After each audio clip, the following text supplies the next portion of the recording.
विधियों के लेख को उसने कहा तुम परमेश्वर का मंदिर हो और परमेश्वर का आत्मा तुम में वास करता है। Now we not required temples. हमारा यीशु मसीह हृदय में रहता है, हमारे साथ साथ चलता है। जहां कहीं तू जाएगा मैं तेरे साथ साथ चलूंगा। आमीन।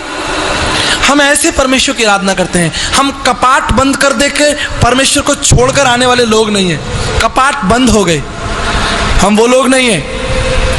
हम वो लोग हैं जो यीशु को, परमेश्वर को अपने हृदय में लिए फिरते हैं। हमारा परमेश्वर ना सोता है ना ऊँघता है।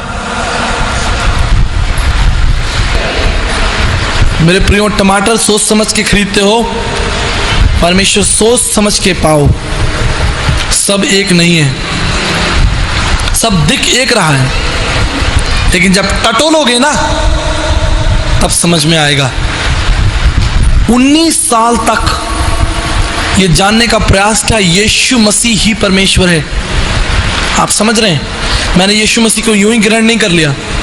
जांच के, परख के, सोच समझ के, ज्ञान बुद्धि से अच्छी तरीके से जान के क्या यीशु मसीह ही परमेश्वर है। ही परमेश्वर भी नहीं, यीशु मसीह भी परमेश्वर है, ऐसा नहीं है। I am the way, I am the truth and I am the life. मार्ग, सत्य और जीवन मैं ही हूं, दूसरा कोई मार्ग नहीं है। तुम्हें विधिवंती मृत्युमेति नान्य पंथा विद्यते यनान श्वेताश्वर उपनिषद 3:8 में लिखा है, उस परमेश्वर को जानो, वो तुम्हारे जीवन को बदल देगा। यीशु मसीह का संदेश भारत में कब आया और वो आपको क्या देता है? जितनों ने उसे ग्रहण किया। कितनों ने? जितनों ने उसे ग्रहण किया। ईसाइयों ने नहीं,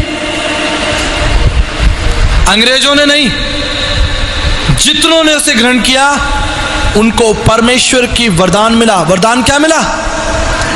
संतान होने का अधिकार। अगर तुम परमेश्वर को जानोगे तो परमेश्वर के वरदान को जानोगे। और वरदान यही है कि यीशु मसीह ने हमें अपना पुत्र और पुत्री कहकर बुलाया है। वो हमारे गले काटने नहीं आता, हमारे पापों के लिए हम पर दोष लगाने नहीं आता। यीशु मसीह तुम्हारे पापों को क्षमा करता है। यीशु मसीह तुमको अनंत जीवन देता है। यीशु मसीह तुम्हें अंधकार से निकालकर ज्योति में लेकर आता है। यीशु मसीह तुम्हें असत्य से निकालकर सत्य में लेकर आता है और मृत्यु से निकालकर अनंत जीवन में प्रवेश कराता है। अस्तुमा सद्गमय थमसुमा ज्योतिर्मय मृत्युमा अमृतमय। यीशु ने कहा, मार्ग, सत्य और जीवन मैं ही हूं। तद्रक्तम परमात्म पुण्यदान बलियाग्रम सर्व पाप परिहरो रक्त प्रक्षणम आवश्यम। समस्त मानव जाति के पापों के लिए रक्त बहाया जाएगा। यीशु ने कहा, मैं अपना लहू तुम्हारे लिए बहा जाता हूं। यज्ञ सृष्टानी तुम्हारे लिए यज्ञ होगा। गीता के अध्याय में लिखा है 7वें अध्याय में कि तुम्हारे लिए यज्ञ किया जाएगा। उस यज्ञ को किसने किया? किसने अपनी देह को तुम्हारे लिए तोड़वाया? किसने तुम्हारे लिए कोड़े खाए? किसने तुम्हारे लिए अपना लहू बहाया? कौन तुम्हारे लिए मारा और गाड़ा गया? मानव जाति के इतिहास में लोगों ने ज्ञान दिया, लेकिन यीशु मसीह ने जान दी है। लोगों ने आपको सिर्फ ज्ञान दिया है। धर्म के उपदेशकों ने, धर्म के शिक्षकों ने आपकी सहायता की है कि आप उस परमेश्वर को जान सकें।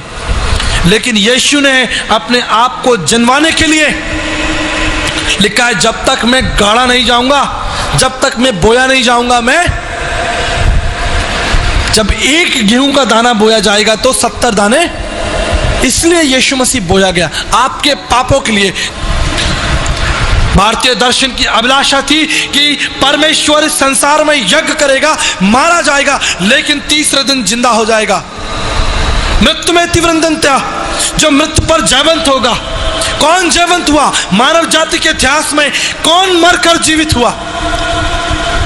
सिर्फ यीशु मसीह। संपूर्ण मानव इतिहास में कोई ऐसा व्यक्ति नहीं है जो मरकर जीवित हुआ। सिर्फ यीशु मसीह। यीशु मसीह धर्म नहीं है, यीशु मसीह व्यक्ति है। यीशु मसीह परमेश्वर है। प्रेम धर्म का मूल है और पाप मूल संताप। जहां दया वहां धर्म है और जहां क्षमा वहां आप। लोग धर्म की बात करते हैं, धर्म परिवर्तन की बात करते हैं। अरे धर्म है क्या?